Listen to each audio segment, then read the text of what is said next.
Hello, crafty friends. This is Amy, and welcome. I have two pieces here, and they're both candle holders. And I want to make a cute little display piece.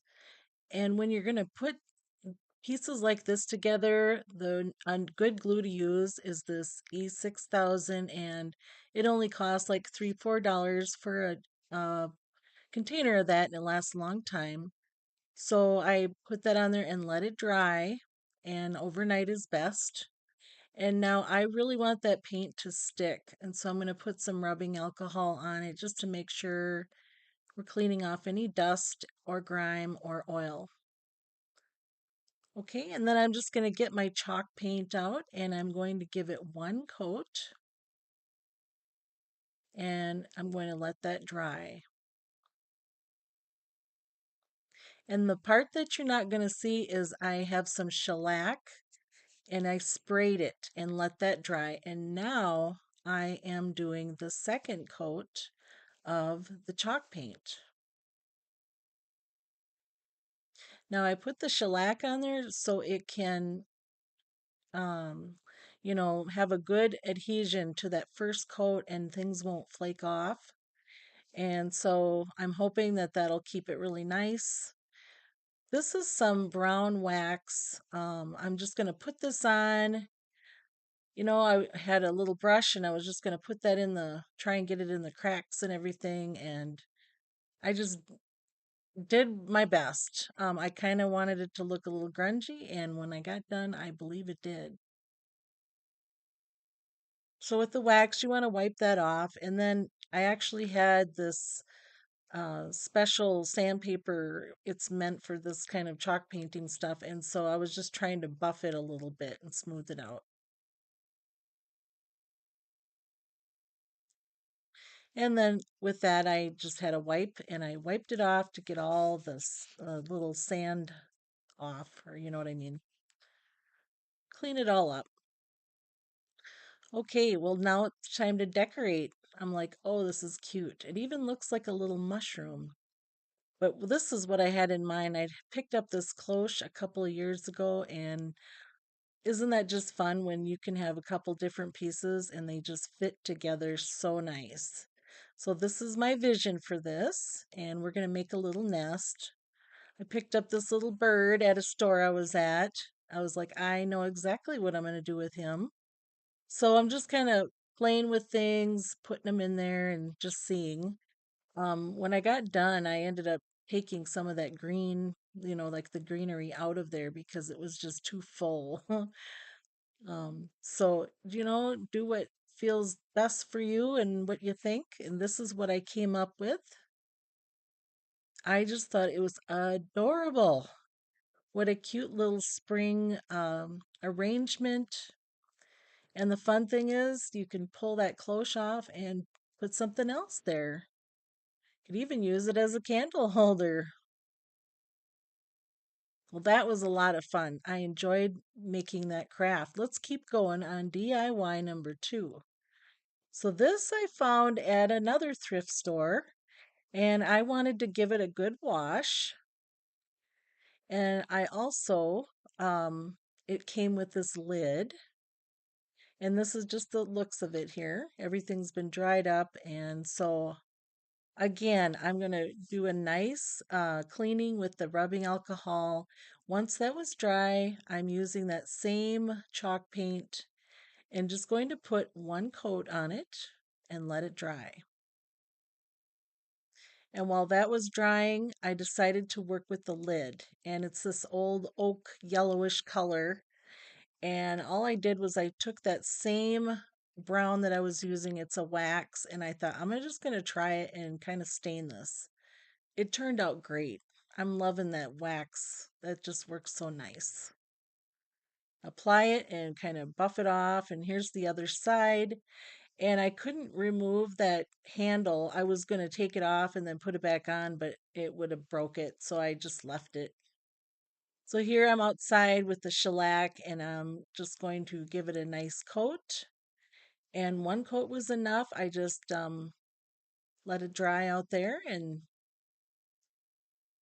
That's my sealant, so hopefully that will hold everything and it won't be chippy and it'll hold the second layer of paint well. All right, so 2 coats of paint. Now this is a technique. I'm using the tissue paper that you would use if you were going to wrap a gift, and it's kind of like that shiny side up. And this is just Iron Orchid Design. Would be their ink. And it's kind of a craft ink, so that's why I chose that. And I'm just going to stamp out coffee filters. Like I said, this is the shiny side up, and the bottom was more of the dull um, side. And when you're stamping, it's nice to just hold that into place so it can actually soak into your paper.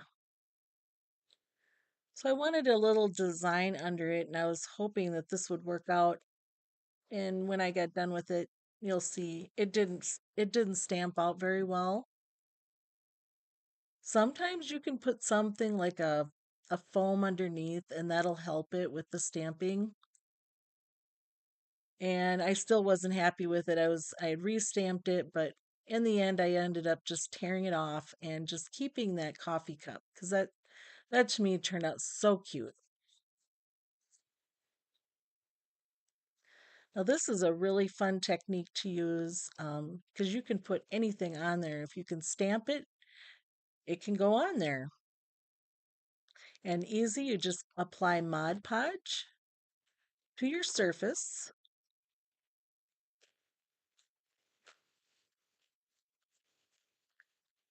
and make sure it's good and wet.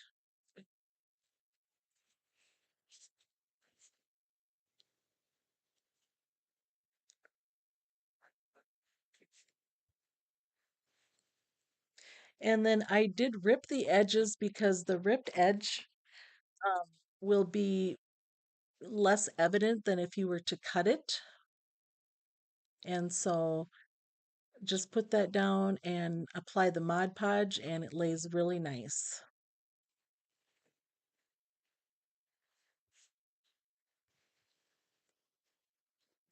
And that is it. Just let that dry. I love how this turned out. I've been trying to find something to put my coffee filters in. And when I saw this, I knew exactly what I wanted to do with it. That'll fit plenty of coffee filters. And I think I paid $2 for that little container. Isn't that fun? Well, let's keep going. We've got another DIY. This is it's called an almond pan, and it's a Scandinavian pan. It did say West Germany on it, and I believe they still make these pans. And I was downstairs and I actually cut these out. I measured with the paper and cut these out on my scroll saw. And I'm just using that good old wax again, and I'm going to stain that, and then I'm going to set it aside. I wanted to, first I was going to take this and put feet on it, but I thought I'm going to try a different way and make it into like a little something to display. So you'll see what I end up doing with it. We want to dull that down a little bit. It actually is nice and it's just an old pan, so it's perfect. I did want to dull it down a little bit so it really looked more old. So I'm adding just dry brushing some white paint on it. And you could sand it. I I'll show you, I'll be putting it on some different colored paint. Here's that sponge with the brown wax on it. Just kind of fun to experiment and see how you can get the ribs on it to kind of show and accentuate that.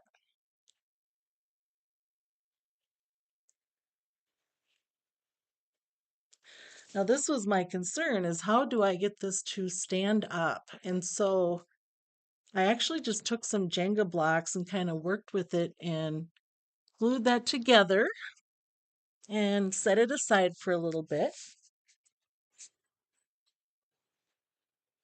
And then once that was dry, you'll want to take a different glue. A wood glue wouldn't be good to use on that tin pan. So then I did get the E6000 out and I'll show you that I put that on there. I was fussing with that. It just kept kind of coming apart. Let it dry, and then here we go. Once it's all dry, we're going to put it on the back side, or on the bottom, I should say, and just kind of eyeballing where to put that E6000. It's always good to have a couple different types of glue, because with different surfaces, different glues work better than others. And then just set that aside to dry. And then I did also use that same glue to glue in the shelving. It's fun to use your imagination and come up with different ways.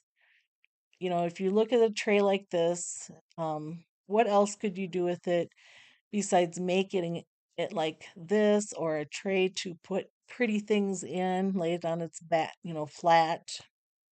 So here's what I did, and this is all finished. And I'll just show you the stand. I just painted that up. And now it's ready for some little miniature cuties.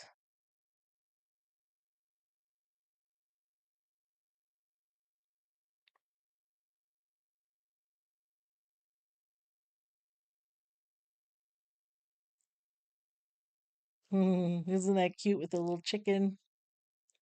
So fun. I hope that inspired you to use your pans. This is not it. We have one more DIY to do, and I made something out of a coffee can. Here we go. So here's the coffee tin, and I took the top of it off, and then I measured and also used my scroll saw to cut this piece of wood. And now I'm just going to dull that shiny down, and I'm using that elephant chalk paint and just kind of going over it and mostly covering everything. And then by the time you get done with that, it's kind of dry already. And so I had a little white. I didn't rinse my paintbrush. I just kind of blended it in there and dry brushing that white along there.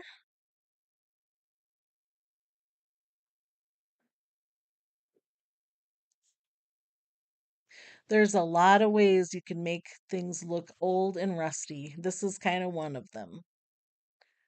It's kind of blending and brushing and sanding. And so here's a little black. I'm going to put that in there. And another technique I've been starting to use a little more is getting my little cinnamon out. The cinnamon will make it really look like rust. And I just love that. You'll want to put that on when your paint is still a little tacky and wet, and just kind of drag it in there and pat it in there. And usually rust will be where there's a seam or, that kind of a thing.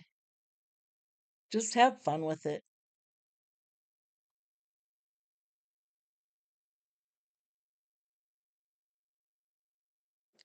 All right, I set that aside and now I just want to paint the lid, or I should say it's going to be the front of this little birdhouse, and I'm using my truffle chalk paint. Again, I want to grunge it up, so we're just going to add a little black, and I'm kind of shading it to kind of blend that in.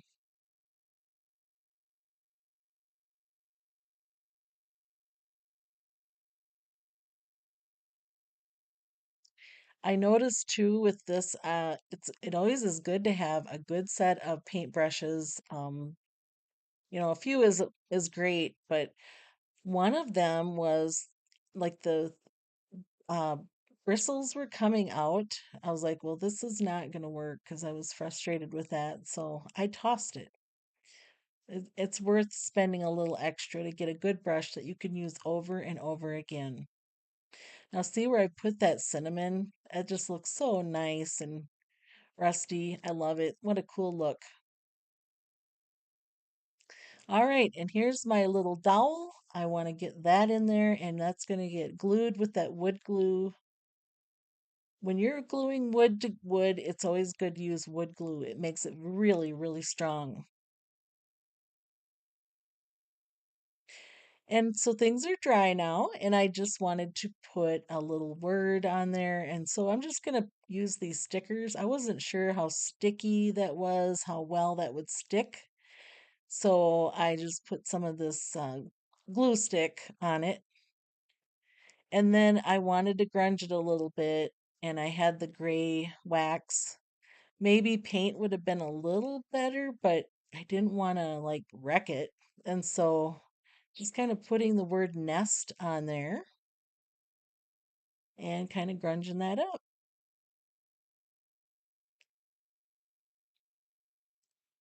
And you know how it is. It's like it needs more. And so I'm looking around and I found these little burlap flowers. I thought these were so cute. I think this was Dollar Tree I bought these. Just kind of popped on a few of those. And at this point, I was ready to put it on the can. And so I'm going to use the two glues. The E6000 is going to be your permanent hold. And I wanted to get that mostly on there. And then I'm going to go along with my glue gun, and that will give you an instant hold and allow that E6000 to, get everything secured together. And now with this hot glue, I want to go really fast because you want to make sure, it's still wet when you put that on there. So we're going to put that on there, and that'll let the E6000 adhere and dry down. And it needed one more thing. And so here we go, something cute for that opening. We got to make sure the bird knows where the hole is.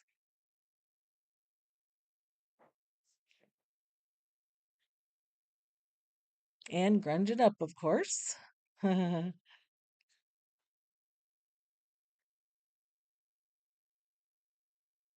There's my cute little birdhouse, and I do believe the birds will enjoy that. I want to get that outside, put it somewhere. I'm not sure where yet. I don't have trees in my backyard, otherwise I'd have put hangers on it. So we're gonna attach it to like our building, and hopefully they'll use it there.